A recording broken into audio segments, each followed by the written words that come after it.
Oh, yeah. Perfect.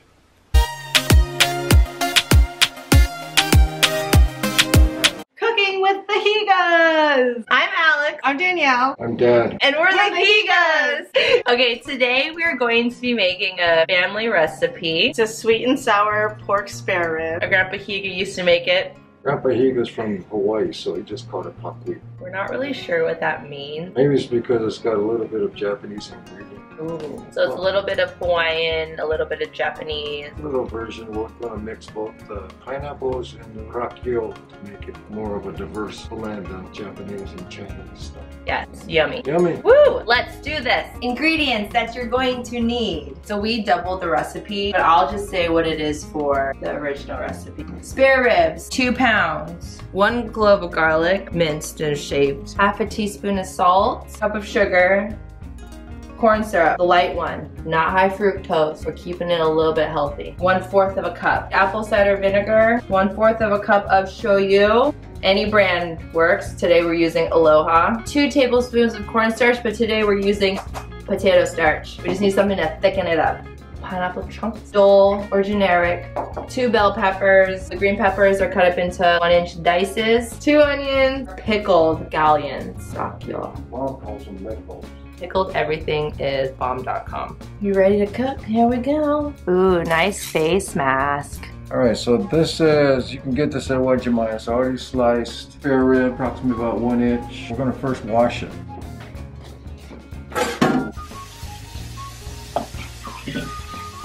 And now that we have it washed, we're going to go over and cut it. We're going to cut it into riblets. Don't get it mixed up with the Applebee riblets. The Applebee riblets are actually part of the backbone as opposed to ribs. We're going to cut them into, basically, you put your finger in here, you feel the separation of the muscle in the rib, and that's basically where you slice it. It's your intercostal muscle. I'm glad my daughter knows her anatomy. College education is a great thing. How often would you eat this dish, Dad? Not enough. Who made it more, Grandma or Grandpa? Grandpa.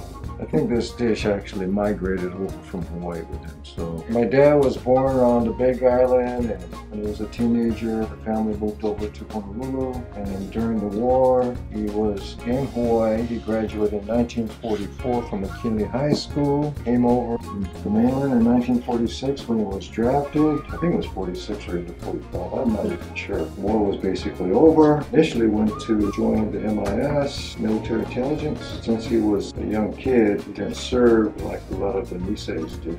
From Hawaii, basically made up the 100th Battalion, but he was in the occupational forces at the end of the war. He was a Nisei. Young Nisei during that time. Did he come to Tacoma? He eventually ended up somehow at Fort Lewis. That's about the extent of it. Unfortunately, my dad died at a young age. He was 57 years old. How do you meet Grandma? They met in dance. They call it a dance, but we call it a dance club. Disco disco. They used to always talk about doing the jitterbug. Danielle, do you know how to do the jitterbug? Hey, hey.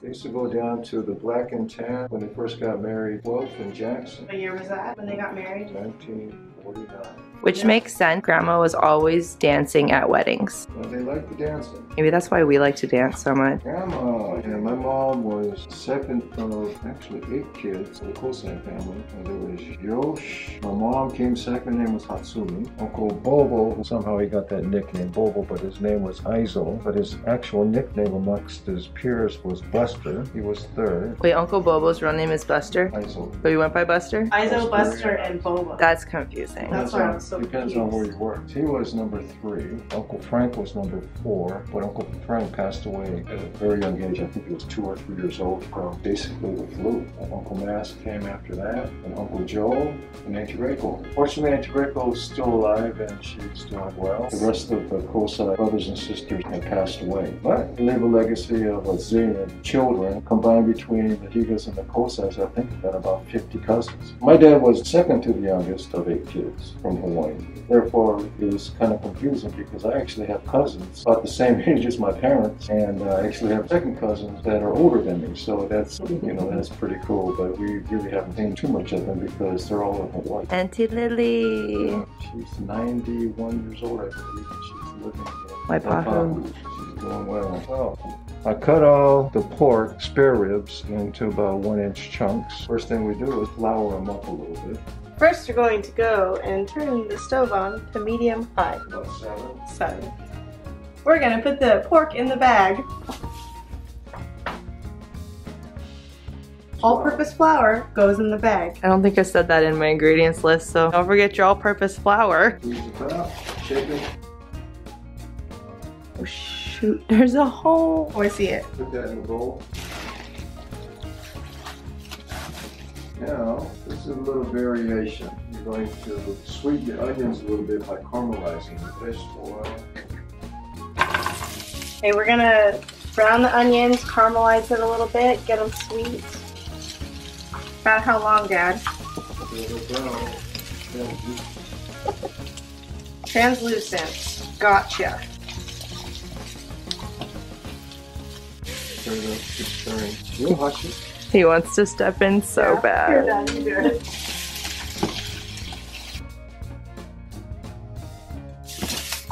Woo, fancy. We're going to take them out and put it into another bowl. And we'll just put it on the side. Okay? Okay, we'll add it later. Oh, Daniel, I'm going to give this to you now. A little bit more than that. We're browning the meat. Okay. The spare ribs. The spare ribs. The goal here is to brown it. Grandma was Hatsumi Higa. She was formerly Hatsumi Kosai before she got married. She was born in 1927, lived in Tacoma prior to World War II. Almost all the Tacoma people, they went from their homes to Pinedale, and then from Pinedale they ended up in Tule Lake. When there was a change, I guess there were some changes in terms of how people were being treated. They were transferred to Minidoka halfway through. I don't know the total history of when and what dates they moved, but it was a tough time for the family because my grandfather was picked up by the INS in March of 1942.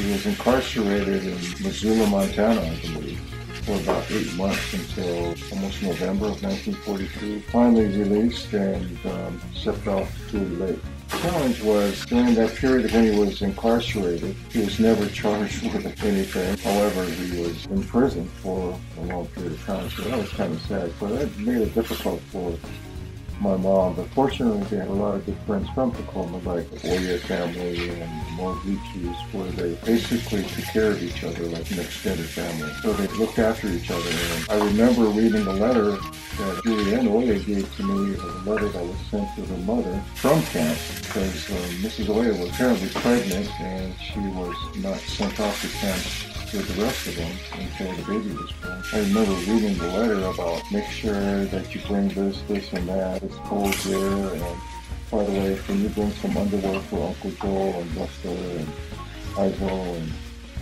etc. Get ready. No.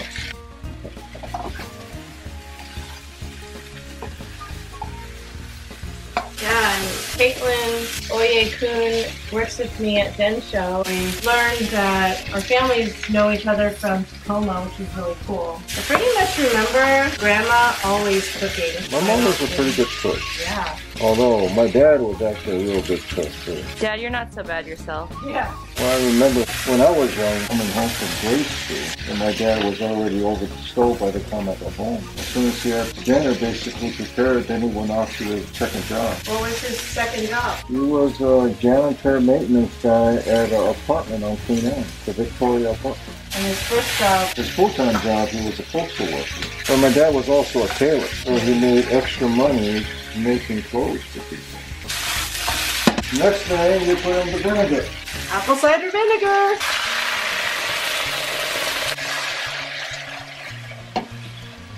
Also add the salt. Salt. Garlic.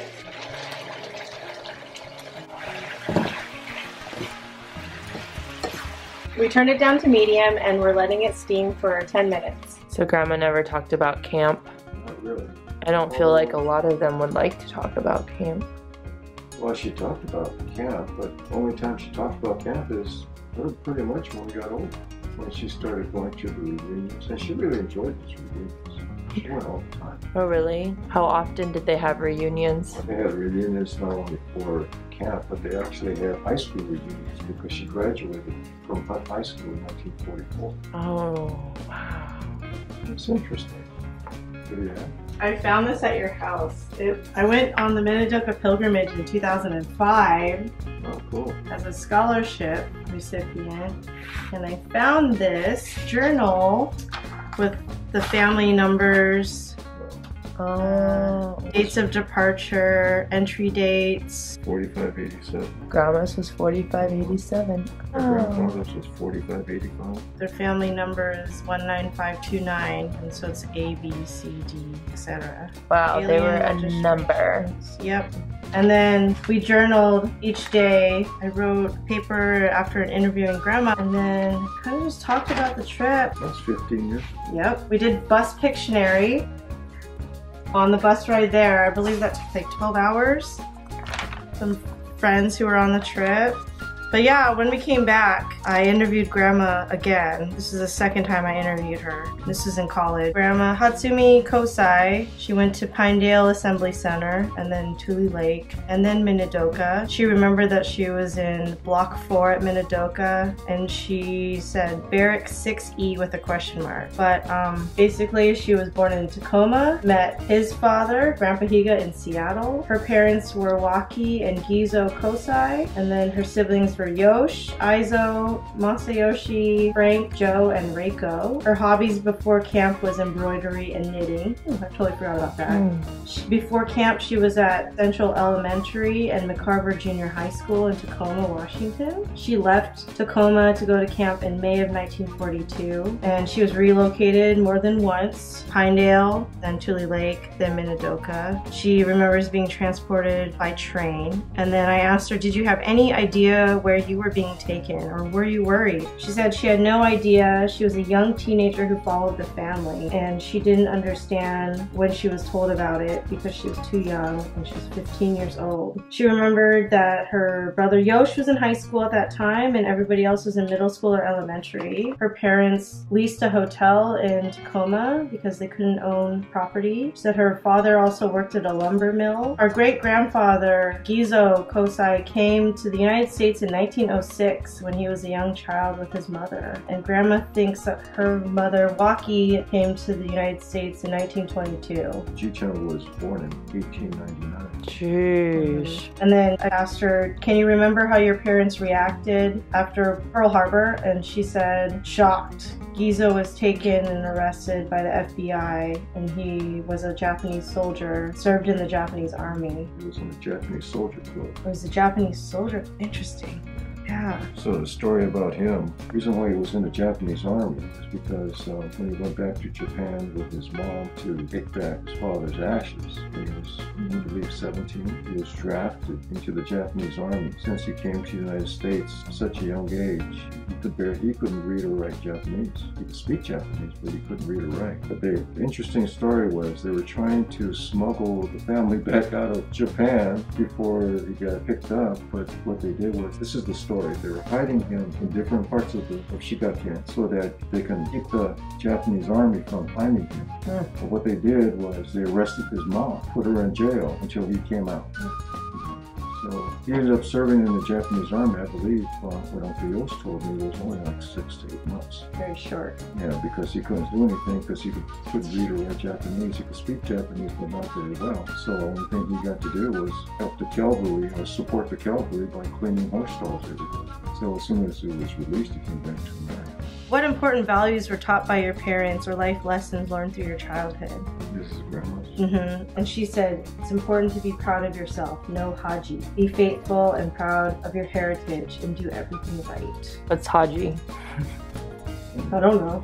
Did the attitude of your parents change with camp life? Was adjusting to camp easy for your parents? Grandma said it was still frustrating because they were still young. Born in 1899, they're 42, 43, which is the prime of her father's life. And then they were reunited with Gizo, their father, at Tule Lake in 1944. Oh, shoot, he was gone for a couple of years. Yeah. I had mixed messages from my uncle. Basically, he said he was gone for a couple of years, and one of them said, no, he was only gone for 8 months. So No, he was definitely gone. he was in prison all the time. Yeah. Yeah, and so it's interesting because when you look at the alien files, it's pretty much all of the FBI paperwork on your grandfather, and they refer to him as a parolee because he was arrested and detained.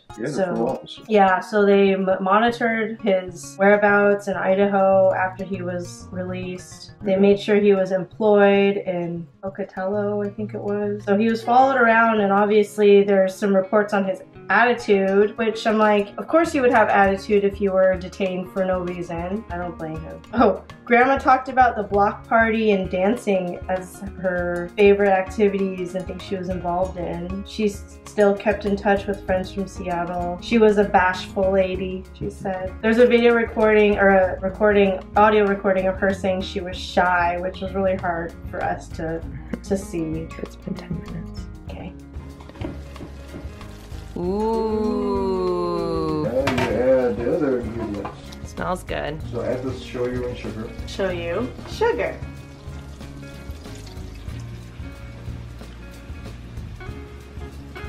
There's a lot of sugar. Put it all in it. Okay, mix it up.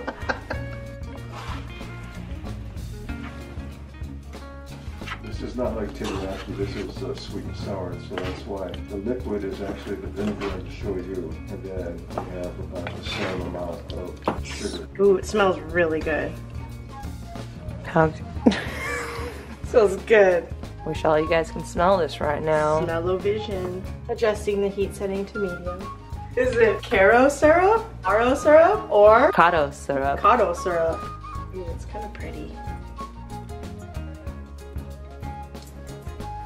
Karo? Karo? Avocado. I love this spatula. It's from Japan. My bestie, Kanako, said it would change your life, and it has. Onions.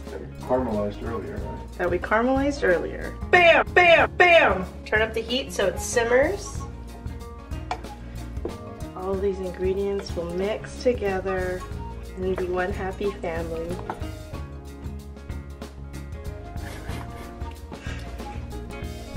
All it's doing, so now you're doing all the happiness in it. Looks pretty happy to me. Pineapple chunks with juice.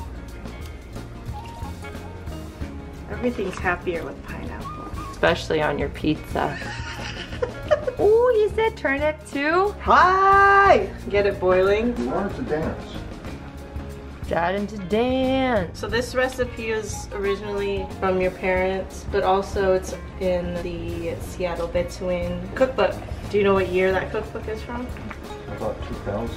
What's another recipe dish that Grandma would make that you liked or that you miss? Mom actually did most of the cooking for like the family functions. Yeah. Dad did most of the daily stuff. Oh, okay. So she was kind of like the weekly dinner, weeknight dinner, and Grandma. Yeah, I remember Grandma doing a lot of stuff for parties and card games. Yeah. For weekly card games, she cooked a lot. Made a lot, experimented with a lot of the different baking stuff, like her strawberry soda cake. Strawberry soda cake. Bomb. Once it starts dancing, turn it down to medium to simmer. So it's gonna slow dance to the slow jams. Make it actually do a waltz. Take it down to about medium low. Now we're gonna take it down to a waltz, to medium low. Slow jerky. Play another slow jam. This time make a sweet slow dance, baby. Yeah, 1, 2, 3, 1, 2, 3.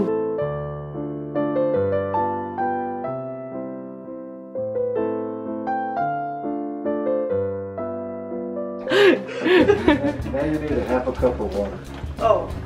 Dang, that's not an ingredient list. Half a cup of water, 4 tablespoons of potato starch or cornstarch. Mix it well.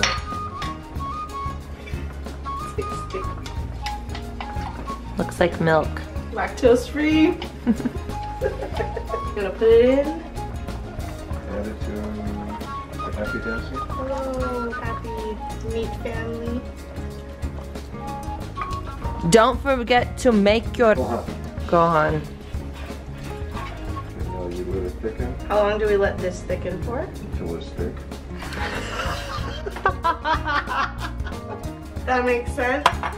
When you add the rakkyo, you want to put it in at the very end, otherwise it'll get bitter, says Lauren. Oh man, this is good. First time making a sweet and sour spare rib was with Mari Sugiyama, but it was her mom's recipe, so it's kind of nice to learn different recipes. Let this simmer for a while. I would say let it simmer for about 10 minutes. What is your greatest memory of your parents? Well, I actually have a lot of them, but Your favorite? The one that stands out in your mind the most? Like when you think of your parents, what do you think of? as we got older, they were able to spend a lot more times in the social circle of the Sakaguchis, the Miyaharas, and the Matsumotos, Tanakas, and they really had good friends. It was pretty cool for my dad because he wasn't from the Northwest, and he enjoyed their company. They went on a lot of trips, but you know, one of the biggest things, my dad always stood up for us. He was always there. He was actually real quiet, and my biggest memory is when I was playing football in high school. You know, you get this security knowing that your dad's there, and he would always be standing at Memorial Stadium at the same place before the game while we were warming up, and I could look up there and he'd come straight from work, and I'd see him in his coveralls, and I could look up there, and I felt really good, and he was always supportive, and Mom was always at the games, if the games were in the evening, but the afternoon games, I remember my dad a lot, so. And when I got a chance to play football in college, I was down in Claremont, California, Pomona Pitzer, and my parents, they came down for a few games, but what I do remember is the day they dropped me off at freshman year in our preseason practices, and we spent 3 days driving from Seattle to Los Angeles, spent a week with my Uncle Terry and Gardena, but then they all decided to all come to Claremont to drop me off, and I thought they were going to help me get settled, but they dropped me off at the athletic facility and took out my gear and put it in the foyer of the athletic facility. And once my coach and the coaching staff came out and met my parents, and they shook hands and said, yep, we'll take care of your son. My parents went off to Vegas with Uncle Terry. That sounds familiar. You did that to me, but you just went back home. It was good because they were able to live their lives and have a good time. Those are some fun memories, but I do remember just that they were there for my support all the way through college. It came down to a couple games a year. It was a good time. It made me feel real secure. By the way, they did that when I graduated. As soon as graduation ceremony was, we went out to dinner. They dropped me off at the dorm and said, okay, we'll see you at home. And they went out to Vegas again. You know what the Hawaiians do call Vegas though? The 9th island. Anyway, they had a good time. So we're at the end now. The Paqui is basically stewed. The meat is stewed. We blended the onions with it. Ooh. Looks good. Sauce is thickened. The pineapples are dancing in there. So now it's time for you, Danielle, to add the green peppers. Green peppers. Rakkyo. Yeah. Light bulbs. You can turn off the heat. Heat off. More flavor. Flavor town. And if it's too thick, you just add water. You like it thick though. That's it. Now it's ready to serve. The best flavor is actually with some white rice. And don't pour it over the white rice. Pour it next to it. Bokso ono. Cheers, guys. Oh yeah. Perfect. Oh man, so good. Thank you for joining us for Cooking with the Higas. We hope you guys enjoyed that. If you try out the recipe, let us know how it turns out. Hopefully it's not going to be like a Pinterest fail. But if it is, it's okay. It all tastes good anyway. Wear your mask. Be safe, conversate with your family. I learned a lot about our family and our grandma and grandpa that I didn't know before. And it's really fun just to talk story, get to know everything, because there's a lot of life that happened in history before we were born. Yeah. Let's not forget, these are two of my kids, missing Robert, about this tall, and their mother, Susie, about this tall. Thanks so much. Have a great day, you guys. Thanks for watching. We'll see you later.